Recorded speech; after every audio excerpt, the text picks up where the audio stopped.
আপনি কেন গুলি করে বললেন কেন? আপনি কি বললেন এটা? আপনি এটা কি বললেন যে গুলি করবেন না? গুলি করবেন না? কেন গুলি করবেন? বাংলাদেশ ভারত সীমান্তে আবারও কি নতুন উত্তেজনার সূচনা? সীমান্তে শূন্যরেখা ঘিরে কেন বারবার তৈরি হচ্ছে অস্বস্তিকর পরিস্থিতি? কেন একের পর এক মানুষকে বাংলাদেশের দিকে ঠেলে দেওয়ার অভিযোগ উঠছে?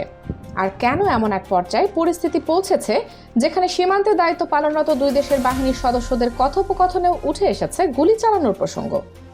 আপনারা গুলি করবেন, আমরা কি চুরি পরে বসে আছি? জামালপুর সীমান্তে বিজিবির এই কঠোর বার্তা এখন শুধু সীমান্ত এলাকার আলোচনার বিষয় নয়, বরং তা ছড়িয়ে পড়েছে সারা দেশে। সামাজিক যোগাযোগ মাধ্যম থেকে শুরু করে রাজনৈতিক অঙ্গন সবখানেই চলছে আলোচনা, কারণ বিষয়টি শুধু একজন বা কয়েকজন মানুষকে ঘিরে নয়, এর সঙ্গে জড়িয়ে আছে বাংলাদেশের সীমান্ত নিরাপত্তা, জাতীয় স্বার্থ এবং সার্বভৌমত্বের প্রশ্ন। সাম্প্রতিক কয়েকদিনে জামালপুরের একাধিক সীমান্ত এলাকায় যে ঘটনাগুলো ঘটেছে সেগুলো নতুন করে উদ্বেগ তৈরি করেছে সীমান্তবাসীর মধ্যে। স্থানীয়দের ভাষায় অনেক বছর পর তারা এমন ধারাবাহিক উত্তেজনাপূর্ণ পরিস্থিতি দেখছেন। দিন পার হচ্ছে উদ্বেগে, রাত নামছে শঙ্কায়। সীমান্তের মানুষ জানেন না পরের ভোরে আবার কোথায় নতুন করে তৈরি হবে উত্তেজনা। সবচেয়ে বেশি আলোচনায় এসেছে বকশীগঞ্জ উপজেলার রামরামপুর সীমান্তের ঘটনা। স্থানীয় সূত্র এবং বিজিবির তথ্য অনুযায়ী ভারতের নন্দীরচর সীমান্ত এলাকার দিক থেকে প্রায় 60 বছর বয়সী এক ব্যক্তিকে বাংলাদেশের দিকে পাঠানোর চেষ্টা করা হয়। বিষয়টি জানতে পেরে দ্রুত সেখানে অবস্থান নেয় জামালপুর 35 বিজিবির সদস্যরা। খবর ছড়িয়ে পড়তে আশেপাশের গ্রামের শত শত মানুষও সীমান্ত এলাকায় জড়ো হন। পরিস্থিতি খুব দ্রুত জটিল রূপ নেয়। একদিকে বিজিবি, অন্যদিকে বিএসএফ, মাঝখানে দাঁড়িয়ে একজন মানুষ। আর দুই বাহিনীর অবস্থানের মাঝে পড়ে তৈরি হয় এক অদ্ভুত অচলাবস্থা। ঘন্টার পর ঘন্টা ওই ব্যক্তি অবস্থান করেন শূন্য রেখায়। কেউ তাকে নিজেদের নাগরিক হিসেবে গ্রহণ করছে না, আবার কাউকেই তাকে অন্য পাশে যেতে দেওয়া হচ্ছে না। পরিস্থিতি সামাল দিতে সকাল 10:30টার দিকে অনুষ্ঠিত হয় পতাকা বৈঠক। দুই দেশের সীমান্তরক্ষী বাহিনীর কর্মকর্তারা আলোচনায় বসেন। আশা করা হয়েছিল আলোচনার মাধ্যমে হয়তো সমস্যার সমাধান বেরিয়ে আসবে, কিন্তু দীর্ঘ আলোচনা শেষে কোনো সিদ্ধান্তে পৌঁছানো সম্ভব হয়নি। সবচেয়ে তাৎপর্যপূর্ণ বিষয় ছিল উভয় পক্ষই ওই ব্যক্তিকে নিজেদের নাগরিক হিসেবে স্বীকার করতে অস্বীকৃতি জানায়। ফলে যে প্রশ্নের উত্তর খুঁজতে বৈঠক হয়েছিল সেই প্রশ্নই থেকে যায় অনুত্তরিত। প্রত্যক্ষদর্শীদের ভাষ্য মতে আলোচনার এক পর্যায়ে উত্তেজনা বাড়তে শুরু করে। কথার পাল্টা কথা চলতে থাকে দুই পক্ষের সদস্যদের মধ্যে। এমন সময় গুলি চালানোর প্রসঙ্গ সামনে আসে বলে অভিযোগ রয়েছে। আর তখনই কঠোর প্রতিক্রিয়া জানায় বিজিবি।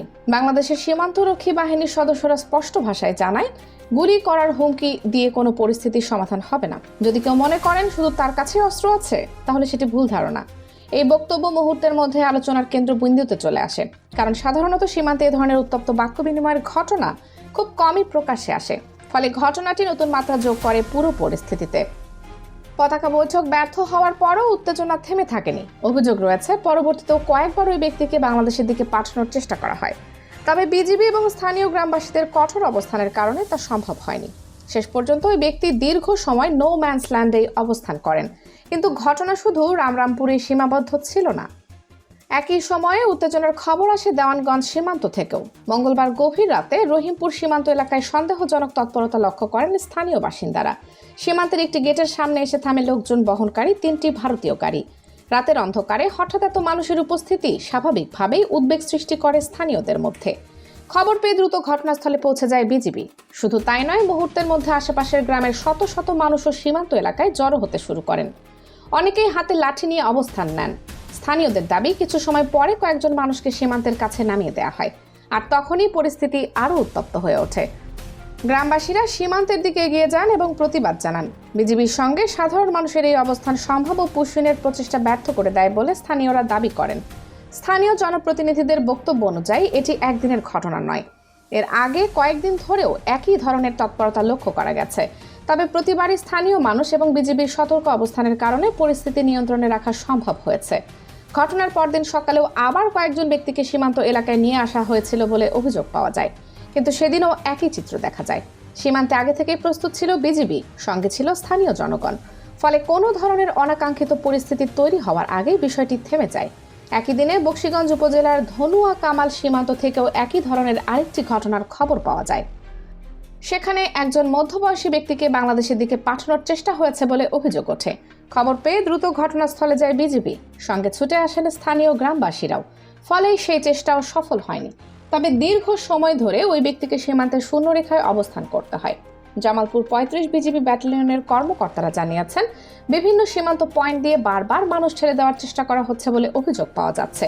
কিন্তু কঠোর নজরদারি এবং স্থানীয় জনগণের সহযোগিতার কারণে এখন পর্যন্ত কোনো প্রচেষ্টা সফল হয়নি। সীমান্ত এলাকায় অতিরিক্ত টহল, নজরদারি এবং সতর্কতা আরও বাড়ানো হয়েছে বলেও অভিযোগ জানানো হয়েছে।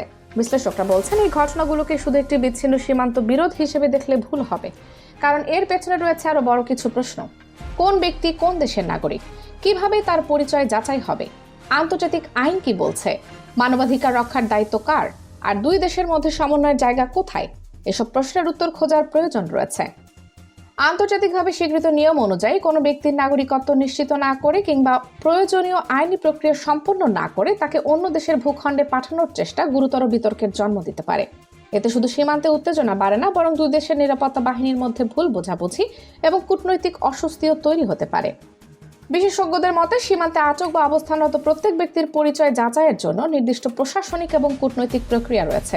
সাধারণত এসব বিষয় আলোচনার মাধ্যমে সমাধান করা হয়, কিন্তু যখন কোনো ব্যক্তিকে সরাসরি সীমান্তে পার করিয়ে দেওয়ার অভিযোগ ওঠে, তখন পরিস্থিতি আরও জটিল হয়ে পড়ে। দক্ষিণ এশিয়ার বিভিন্ন সীমান্ত অঞ্চলে অতীতেও অবৈধ অনুপ্রবেশ, মানব পাচার, নাগরিকত্ব সংকট এবং সীমান্ত সংক্রান্ত নানা জটিলতা দেখা গেছে। তাই প্রতিটি ঘটনায় অত্যন্ত সতর্কতার সঙ্গে মোকাবেলা করা প্রয়োজন, কারণ একটি ছোট ঘটনা কখনো কখনো বড় সংকটের সূচনা করতে পারে, বিশেষ করে যখন দুই দেশের সশস্ত্র সীমান্তরক্ষী বাহিনীর মুখোমুখি অবস্থানে থাকে। এদিকে সীমান্ত এলাকার সাধারণ মানুষের মধ্যেও বাড়ছে উদ্বেগ। যে মাঠে একসময় কৃষকরা চাষাবাদ করতেন, যে রাস্তা দিয়ে প্রতিদিন মানুষ যাতায়াত করতেন, সেই এলাকাগুলো এখন কখনো কখনো পরিণত হচ্ছে উত্তেজনার কেন্দ্রস্থলে। ফলে সীমান্তবাসীর মনে প্রশ্ন বাড়ছে, আগামী দিনে কি এই পরিস্থিতি আরও জটিল হবে, নাকি আলোচনার মাধ্যমে স্থায়ী সমাধানের পথ খুঁজে পাওয়া যাবে? সব মিলিয়ে জামালপুর সীমান্তের সাম্প্রতিক ঘটনাগুলো নতুন করে জাতীয় পর্যায়ে একটি গুরুত্বপূর্ণ আলোচনার সামনে নিয়ে এসেছে। বারবার কেন পুশিনের অভিযোগ উঠছে? এই সমস্যার দীর্ঘমেয়াদী সমাধান কি? সীমান্তে উত্তেজনা কমাতে দুই দেশের করণীয় কি? এসব প্রশ্নের উত্তর এখনো স্পষ্ট নয়। তবে একটি বিষয় স্পষ্ট, জামালপুর সীমান্তে যা ঘটছে তা শুধু সীমান্ত এলাকার মানুষের উদ্বেগের বিষয় নয়। এটি এখন জাতীয় নিরাপত্তা, সার্বভৌমত্ব এবং সীমান্ত ব্যবস্থাপনা নিয়ে বাংলাদেশের অন্যতম আলোচিত ইস্যুতে পরিণত হয়েছে। আর সেই কারণেই পুরো দেশ এখন নজর রাখছে সীমান্তের দিকে, কারণ সীমান্তে যা ঘটে তার প্রতিধ্বনি অনেক সময় পৌঁছে যায় জাতীয় রাজনীতির কেন্দ্রবিন্দুতেও। কানিজ ফাতেমা, সোমা, 0 টিভি।